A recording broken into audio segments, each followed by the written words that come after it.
를 잘하고 전쟁을 잘하는 호전적인 지파였었고, 그래서 이스라엘 백성들이 애굽에서 나왔었을 때 이 블레셋 사람을 만나서 싸우면은 또 급히 애굽으로 도망갈까 봐 하나님께서 이들을 광야로 돌리셨죠. 그래서 이 단 지파는 유다 지파와 함께 이 블레셋 지파와 싸워야 되는 이러한 그 처지에 놓여 있는 겁니다. 그런데 이들이 레셈과 싸워서 점령하여 칼날로 그것을 차지하고 경계를 확장되었다, 뭐 이렇게 설명이 되는 거 보니까, 야, 그럼 이들은 더 정말 적극적으로 싸워서 땅을 점령한 게 아닌가라고 생각할 수 있는데 그렇지 않더라고요. 성경을 더 좀 크게 좀 살펴보면요, 사사기 1장 34절 보면 이런 말씀이 있습니다. 아모리 족속이 단 자손을 산지로 몰아놓고 골짜기에 내려오기를 용납하지 아니하였으며, 그러니까 아모리 족속, 이 강한 족속들이 저 그 단 자손을 산지로 몰아넣었다. 농사 짓기도 어려운 그 산지에다가 몰아놓고 골짜기에 이제 물이 흐르고 그곳에서 이제 목축도 하고 농사도 지어야 될 텐데 아예 딱 못 내려오게 그냥 철저하게 지키고 있는 겁니다. 그러니까 그 말인즉슨 바로 이 단 지파는 자기들이 분배받은 지역에서 제대로 싸우지 못한 거죠. 오늘 김대희 집사님 기도 가운데서 아까 그 말뚝 코끼리 나왔는데 혹시 그 얘기 아십니까? 그게 무슨 얘기인가? 많이들 아실 것 같은데 다시 한번 좀 설명을 드리자면요, 이 코끼리를 잡아오면은 이 어린 코끼리 때 이 말뚝을 딱 박아서 이 쇠사슬로 이렇게 묶어놓는다는 거예요. 그럼 이 어린 코끼리가 아무리 그것을 빼려고 해도 말뚝이 뽑아지지 않는 겁니다. 그런데 성인이 돼서 이제 충분히 힘이 자랐을 때는 그 말뚝에 그냥 쑥 하고 발 빼버리면 뽑아지는데 뭐예요? 어렸을 때부터 항상 그 말뚝에 묶여 있었던 터라 자기 안에 그 힘이 있음에도 불구하고 그것을 뽑아내지 못하는 거예요. 이스라엘 백성이 그러했습니다. 그들이 포로로 애굽에서 나와서 이제 막 나왔을 때는 힘이 없었고, 그러나 하나님이 그들과 함께 하시면 거뜬히 그들을 쫓아낼 수 있을 것인데 이 단 자손은 그들과 싸우지를 못한 겁니다. 그들이 너무 강하기 때문에, 그들에겐 철병거가 있기 때문에 마치 요셉 자손이 핑계했던 것처럼 단 자손은 그들과 제대로 싸워보지도 못했어요. 그럼 여기서 이 경계가 확장되어지고 싸워서 칼날로 점령했던 것은 어딘가? 그것은 하나님이 지정해 주신 그들의 땅이 아니라 이스라엘 지경 밖에까지 넘어간 거예요. 지도를 다시 한번 보여주시면요, 그 다음 지도인데 단 지파가 아까 이쪽에 땅을 얻었다고 그랬죠. 그런데 저 북쪽에 가면은 이 단이라고 하는 이름 지은 곳, 바로 이것을 이야기하는 거예요. 그래서 이것은 바로 사사기 18장에서 나오는 사건입니다. 이 단 지파가 에브라임 산지를 넘어가면서 미가의 집에서 그 제사장을 스카우트해가지고 너 우리 지파의 제사장이 돼 하고 스카우트해가고, 그리고 더 올라가서 이제 사사기 18장에 보면은 라이스라고 하는 지명이 나와요. 그게 오늘 본문에서 그 레셈이라는 곳과 같은 지명입니다. 자, 그래서 지금 이제 지도를 여러분 염두에 두시고 그 사사기 18장을 좀 더 살펴보면은요, 18장 2절에 단 자손이 소라와 에스다올에서부터 그들의 가족 가운데 용맹스러운 5사람을 보내어 땅을 정탐하고 살피게 하며 그들에게 이르되 너희는 가서 땅을 살펴보라. 그래서 5사람이 가서 이제 단지파가 올라와 가지고 저 아모리 족속과는 싸우지 못하고 올라와서 지금 이제 그 정탐꾼을 보내서 살펴보는 거예요. 그래서 살펴보니까 18장 7절에 이에 5사람이 떠나 라이스에 이르러 거기 있는 백성을 본즉 염려 없이 거주하며 시돈 사람들이 사는 것처럼 평온하며 안전하니 그 땅에는 부족한 것이 없으며 부를 누리며 시돈 사람들과 거리가 멀고 어떤 사람과도 상종하지 아니함이라. 그러니까 어떤 상황이냐면은 이제 외부하고 이렇게 많이 차단되어서 자기들끼리 아주 편안하게 아주 평화롭게 지금 살고 있는 거예요. 말씀 준비하면서 갑자기 웰컴 투 동막골이 생각나는지. 그러니까 북쪽과 남쪽이 한참 치열하게 싸울 때 저 강원도 산간 벽지에서 자기들끼리 그냥 편안하게 살고 있는, 그 속에서 이제 북한군도 오고 남한 미군 들어오고 막 이래서 좀 일이 벌어지는 그런 영화 내용인데, 바로 이 라이스라고 하는 곳, 레셈이라는 곳이 그런 곳이었어요. 외부하고 단절된 상태에서 자기들끼리 편안하게 아주 목축하면서 살고 있는데 그걸 본 거예요, 단지파가. 그래서 어떻게 했어요? 계속해서 27절 28절에 단 자손이 미가가 만든 것과 그 제사장을 취하여 라이스에 이르러 한가하고 걱정 없이 사는 백성을 만나 칼날로 그들을 치며 그 성읍을 불사르되 그들을 구원할 자가 없었으니. 사실 사사기 18장을 보면 그 가운데서 이제 그 제사장한테 이렇게 기도를 부탁을 하고, 그래 하나님이 너에게 복 주신다, 하나님이 너에게 이 땅을 주셨다. 사실 어떻게 보면 거짓 정보예요. 거짓 예언이에요. 그런데 거기에 속아 넘어가면서 그 땅을 차지한 겁니다. 하나님이 원하시는 걸까요? 하나님이 그들에게 이 경계를 주셨나요? 아니요. 그들은 하나님이 정하신 경계를 넘어서 평화로운 사람들을, 애번 사람들을 쫓아내고 그 땅을 차지한 겁니다. 오늘날 기독교의 역사를 살펴보면 그런 일들이 많이 있죠. 기독교 이름으로 벌어지는 그런 죄악의 역사들이 다른 나라를 침범하고 식민지로 삼고 선교라는 명목으로 했었던 그런 일들이, 십자군 전쟁이, 또 아프가니스탄에서 그런 싸움들이 많이 벌어지고 있는 거. 하나님 그런 방법을 결코 좋아하지 않으십니다. 근데 이런 큰 전쟁만 이야기하는 것이 아니라 우리 삶 속에서도 그런 일이 있을 수가 있어요. 하나님이 우리에게 정해주신 기업의 경계를 넘어서 하나님이 주신 사명, 그 안에서 사명을 감당하는 것이 아니라 엉뚱한 곳에서 불의한 방법으로 내 지경을 넓히고 내 사업을 넓히고 그것을 정당화하고 그렇게 살아가는 모습이 있지 않을까요? 그저 세상 사람들이 하는 것처럼 수단 방법 가리지 않고 성공하면 되지, 돈 많이 벌면 되지. 교회도 마찬가지예요. 그저 많이 사람들 끌어모으면 되지. 그래서 다른 교회들 피해를 끼쳐가면서 다른 교회 교인들 빼오고. 하나님이 과연 그런 방법을 좋아하실까요? 그렇지 않습니다. 교회든 사업이든 개개인의 삶의 현장 속에서 하나님이 내게 주신 만큼 그 속에서 정직하게 올바르게 살아가는 것, 그것을 하나님 기뻐하시죠. 근데 불의하게 자기의 욕심을 채워가고 신앙의 이름이라는 욕망, 신앙을 가자한 자기 욕망을 성취하는 것, 바로 단지파가 그러한 겁니다. 그렇게 해서 욕망을 성취하고 그저 하나님 앞에 많이 헌금하면 하나님이 기뻐하실까요? 제가 지난번에도 11조 안 하고 복 받고 이렇게 하면 잘못된 거다라고 하는데, 그 얘기하고 제가 좀 마음이 좀 걸렸어요. 우리 교인들이 이제 11조 잘 안 하겠네. 제 뜻이 그게 아니에요. 11조 하면 분명히 하나님께서 복 주신 줄로 믿습니다. 하나님께서 헌금을 기쁘게 받으시는 줄 믿습니다. 그런데 그게 불의한 사업을 하고 인간의 욕망으로 다른 사람들을 착취해서 거짓과 그런 것들로 가져온 것들을 하나님께서 받으실까요? 그리고 복을 주실까요? 그렇게 가르치는 게 잘못됐다는 거예요. 적은 소득이라 하더라도 정말 하나님 앞에 겸손히 드릴 때에, 정말 내 힘에 지나도록 드릴 때에 가난한 과부의 두 렙돈을 귀히 보시는 하나님께서 복 주시지 않겠습니까? 저는 그런 믿음을 가지기를 원합니다. 그래서 그저 하나님이 뭔가 물질이 필요하신 양, 그저 많이 가져다 바치면 하나님이 좋아하시는 그런 분이 아니라는 거예요. 그래서 우리는 경계를 넘어가면 안 됩니다. 하나님 내게 주신 만큼 조금 손해보더라도, 조금 많이 못 벌더라도 정직하게, 신실하게 내 역할을 감당하는 것, 그것을 하나님께서 기쁘게 보십니다. 그래서 시므온처럼 넘어가는 자가 되시지 말기를 바랍니다. 단처럼, 죄송합니다. 제가 바뀌었나요? 시므온은 묻어가는 자, 남의 경계 안에서 그저 적당하게 기생하면서 살아가는 그런 사람도 아니고, 또 그 경계 반대로 그 경계를 넘어서 정말 인간적인 성취를 이루는 것, 넘어가는 자도 하나님이 기뻐하지 않으십니다. 그럼 어떤 사람을 하나님 기뻐하시는가? 세 번째로 여호수아와 같은, 여호수아의 기업을 여호수아가 기업을 받는 그 마음이 있어요. 어떤 사람인가? 여호수아는 저는 고수하는 자다. 고수하는 자. 고소하는 자가 아닙니다. 고수하는 자. 뭘 고수해요?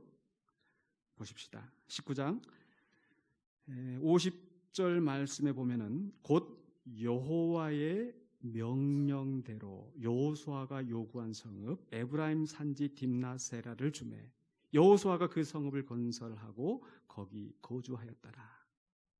그러니까 뭘 여호수아님 고수하고 있습니까? 여호와의 명령. 여호와의 명령. 근데 참 재밌는 게요.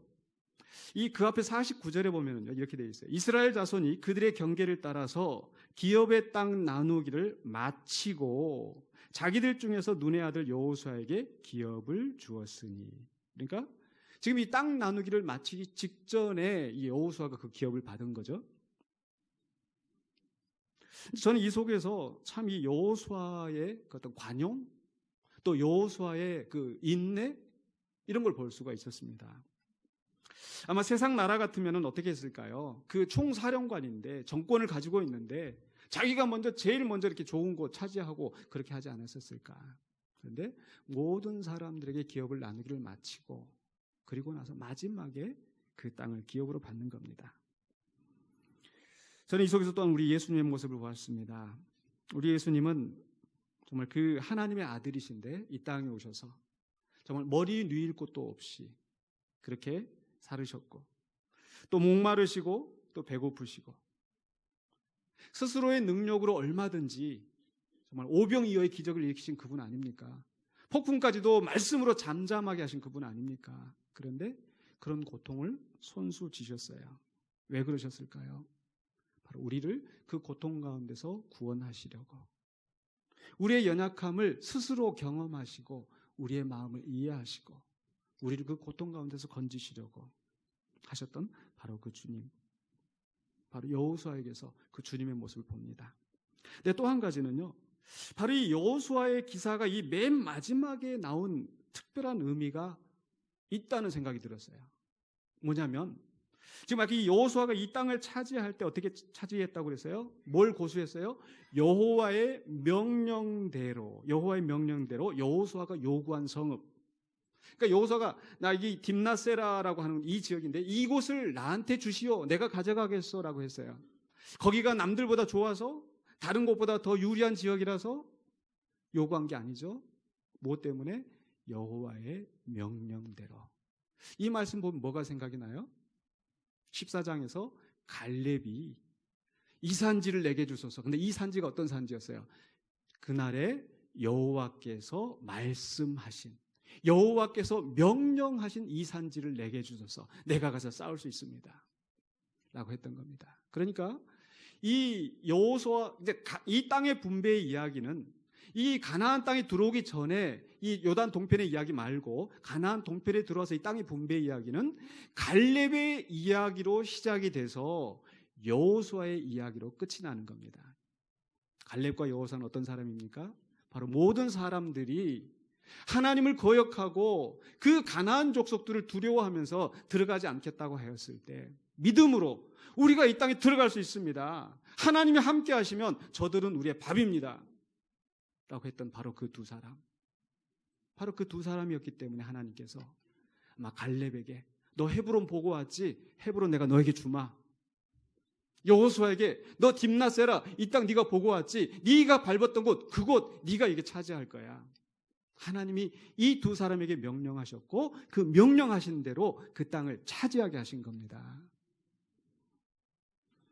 갈렙에게도 큰 어려움이 있었지만은 그들에게는 철병거가 있고 그들의 성읍은 견고할지라도 하나님이 나와 함께 하시면 그 땅을 차지할 수 있습니다.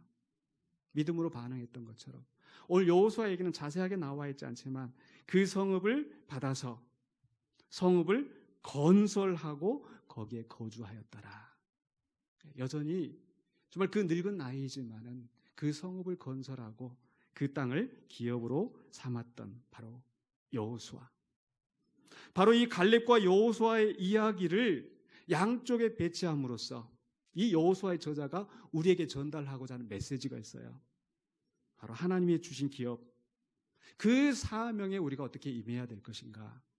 바로 여호와의 명령대로 우리가 그 땅을 차지해야 된다는 것. 비록 그곳에 어려움이 있고 장애가 있다 할지라도 하나님이 함께 하시면 능히 이길 수 있다는 믿음을 가지고 우리가 그 사명을 감당해야 된다는 것입니다. 그렇기 때문에 바로 이 여호수아나 갈렙도 그러했었지만은 여호수아도 역시 후대에 선한 영향력을 끼쳤어요. 보면 사사기 2장 7절에 이렇게 되어 있습니다. 백성이 여호수아가 사는 날 동안과 여호수아 뒤에 생존한 장로들, 곧 여호와께서 이스라엘을 위하여 행하신 모든 큰 일을 본 자들이 사는 날 동안에 어떻게 해요? 여호와를 섬겼더라. 여호수아가 살아있고 여호수아와 함께했던 그 믿음의 용사들이 있을 때에 그 백성들이 하나님을 섬겼어요. 여호수아는 선한 영향력을 끼쳤습니다. 저는 역시 이 여호수아에게서 우리는 바로 예수 그리스도의 모습을 또한 보게 됩니다. 하나님의 명령을 고수하고 그 믿음을 지켰던 여호수아처럼 우리 예수님께서도 바로 이 땅에 오셔서 하나님의 뜻을, 하나님의 명령을 이루어내셨습니다. 요한복음 6장 38절에 내가 하늘에서 내려온 것은 내 뜻을 행하려 함이 아니요 나를 보내신 이의 뜻을 행하려 함이니라. 이 땅에 내려와서 사람들에게 군림하고 높임을 받는 것이 아니라 아버지의 뜻을 행하려 왔다. 그 아버지의 뜻이 무엇입니까? 39절에 말씀하고 있죠. 나를 보내신 이의 뜻은 내게 주신 자 중에 내가 하나도 잃어버리지 아니하고 마지막 날에 다시 살리는 이것이니라. 하나님이 내게 주신 영혼들을 다시 살리는 것. 그 일을 위해서 예수님은 어떻게 하셨습니까? 바로 아버지의 뜻대로. 하실만 하거든 이 잔이 내게서 멀리 하소서. 그러나 내 뜻대로 마옵시고 아버지의 뜻대로 되기를 원하나이다 하시면서 그 죽음의 길을 가셨습니다. 그래서 사도 바울은 빌립보서 2장 5절에서 너희는 이 마음을 품으라 그리스도 예수의 마음이니 하면서 그 예수의 마음이 어떤 마음인가 6절로 7절에 그는 근본 하나님의 본체시나 하나님과 동등됨을 취할 것으로 여기지 아니하시고 오히려 자기를 비워 종의 형체를 가지사 사람들과 같이 되셨고 하나님과 동등하신 분이 사람들과 같이 되셨어요. 이것 자체가 얼마나 낮아지신 겁니까? 그런데 거기에서만 그치는 것이 아니라 2장 8절에 계속해서 사람의 모양으로 나타나사 자기를 낮추시고 죽기까지 복종하셨으니 곧 십자가에 죽으심이라. 이스라엘 백성들이 각자에게 그 기업을 얻었고 그 기업에서 가나안 족속들과 싸워서 그들을 몰아내고 그 땅을 하나님의 나라로 이루어가는 사명을 받았던 것처럼 우리 예수님께서는 하늘로부터 보내심을 받아서 이 땅에 그 사명을 이루러 오셨습니다. 그리고 그 사명을 감당하셨습니다. 우리는 바로 이 예수님처럼 우리도 이 사명을 감당하는 자들이 되어야 될 줄로 믿습니다. 때로 현실적인 어려움 때문에 또 나태함 때문에 시므온 지파처럼 그저 남들에게 묻어서 적당히 신앙생활하고 살아가는 그런 모습이 아니라 또는 단 자손들처럼 하나님이 정하신 경계를 넘어서 그저 신앙의 이름으로 포장하고 자기들의 욕망을 채워가는 그런 모습이 아니라 하나님의 명령을 고수하면서 하나님의 뜻을 이루어가는 그런 자들이 되어야 되지 않겠습니까? 시므온 지파는 구약의 역사 속에서 사라졌어요. 또 남에게 묻어서 적당히 가려고 하는 사람들. 근데 단 지파는 어떻게 되었을까? 살펴보니까 요한계시록 7장 5절로 8절에 보면은요 14만 4천이 나옵니다. 이스라엘 각 지파 가운데서 1만 2천씩에서 14만 4천이 나오는데 한 지파가 딱 빠져 있더라고요. 어떤 지파일까요? 단 지파가 빠져 있어요. 꼭 그게 이유일까 확정할 수는 없지만은 성경에 분명한 증거가 없기 때문에 그러나 굳이 단 지파가 거기서 빠졌던 거 하나님이 주신 사명을 외면하고 강한 자 앞에서는 굴복하고 약한 자 앞에 가서 큰 소리 치면서 자기들의 욕심을 채워나가는 단지파와 같은 사람들. 그건 하나님의 생명책에서 지워진 것은 아닌지 하는 생각이 듭니다. 우리는 그런 시므온 지파나 단지파와 같은 그런 길을 가지 않고 여호수아와 같은 길을 가기를 원합니다. 하나님의 명령을 고수하는 자가 되어야 될 줄 믿습니다. 그러기 위해서 우리에게 뭐가 필요해요? 하나님의 뜻을 분별하는 지혜가 필요합니다. 또 그 뜻을 분별하였거든 그것을 성취하는 열심, 어떤 장애가 있어도 두려워하지 않고 밀고 나가는 용기, 또 그 시간이 길어진다 할지라도 끝까지 인내하는 우리의 마음이 있어야 하나님께서 우리를 이기게 하실 줄로 믿습니다. 바로 예수님께서 그 길을 가셨고 바울도 또한 그 길을 갔습니다. 그리고 예수님이 높이심을 받으신 것처럼 바울도 또한 그것을 바라보면서 나아가야 된다라고 우리에게 말씀하고 있어요. 바로 빌립보서 3장 12절이죠. 내가 이미 얻었다 함도 아니요 온전히 이루었다 함도 아니라 오직 내가 그리스도 예수께 잡힌 바 된 그것을 잡으려고 달려가노라. 바로 예수님은 낮아지셔서 하나님의 뜻을 이루셨는데 죽기까지 순종하셨는데 하나님께서 그를 살리시고 모든 만물로 모든 백성들로 그 발 아래 무릎 꿇게 하셨던 그 영광의 상급, 바로 예수님께서 그것을 붙잡았는데 나 역시 그것을 향해 달려간다. 그게 바로 14절에 나오죠. 같이 한번 읽어보실까요? 표대를 향하여 그리스도 예수 안에서 하나님이 위에서 부르신 부름의 상을 위하여 달려가노라. 우리가 하나님이 주신 우리의 사명을 분별하고 그 사명을 열심히 감당할 때 바로 예수님께서 붙잡으셨던 그 부르심의 상 우리도 받게 된다는 거. 바울은 바로 빌립보 교인들을 향해서, 바울은 지금 감옥에 갇혀있는 이 상황에서 빌립보 교인들을 향하여서 내가 비록 이 고난 가운데 있지만 그러나 나는 그 부르심의 상을 향하여 달려간다. 근데 그것을 자기만이 아니라 바로 이 편지를 받고 있는 빌립보 교인들을 향하여서 격려하고 있습니다. 그게 16절 17절에 나옵니다. 오직 우리가 어디까지 이르렀든지 그대로 행할 것이라. 지금까지 이 사명을 위하여서 달려온 것, 그것을 그대로 유지하면서 함께 가자. 형제들아 너희는 함께 나를 본받으라. 비록 내가 감옥에 갇혀 있지만 복음을 위하여서 선한 싸움을 싸우고 있는 나를 본받으라. 그리고 너희가 우리를 본받은 것처럼 그와 같이 행하는 자들을 눈여겨보라. 그래서 바울 자신이 바로 예수를 따라서 그 사명을 감당하고 있고 빌립보 교인들을 향하여서 너희도 우리를 본받아서 그 사명을 고수하면서 함께 나아가자. 그리고 너희뿐만 아니라 그와 같이 너희와 함께하는 그들을 눈여겨보고 그들과 함께 하나님의 나라를 이루어가는 그런 용사들이 되자고 권면하고 있는 거죠. 오늘 그 말씀이 우리에게 주어지는 말씀으로 받아들이시길 주 이름 축원합니다. 묻어가는 자가 아니라 넘어가는 자가 아니라 하나님의 명령을 고수하고 끝까지 승리하시는 저와 여러분 되시길 다시 한번 주 이름 축원합니다. 기도하겠습니다. 거룩하신 아버지 하나님, 은혜를 감사합니다. 주님께서 붙잡아 주신, 주님께서 우리에게 허락하신 그 기업, 그 사명을 우리가 감당하는 심령들이 되기를 원합니다. 현실의 어려움 때문에, 내 자신의 게으름과 나태함 때문에 그저 이 사명을 외면하는 자가 되지 않게 하여 주시고 온전히 주님이 주신 명령을 따라서 우리에게 주신 사명 감당하여 정말 그리스도께서 잡으셨던 그 상급을 우리도 누리는 자가 되게 하여 주시옵소서. 우리의 마음은 연약하고 부족합니다. 우리의 지혜가 부족합니다. 우리의 용기가 부족합니다. 인내가 부족합니다. 성령님께서 우리에게 역사하셔서 그 모든 것들을 은사로 허락하여 주시옵소서. 예수 그리스도 이름으로 기도하옵나이다. 아멘.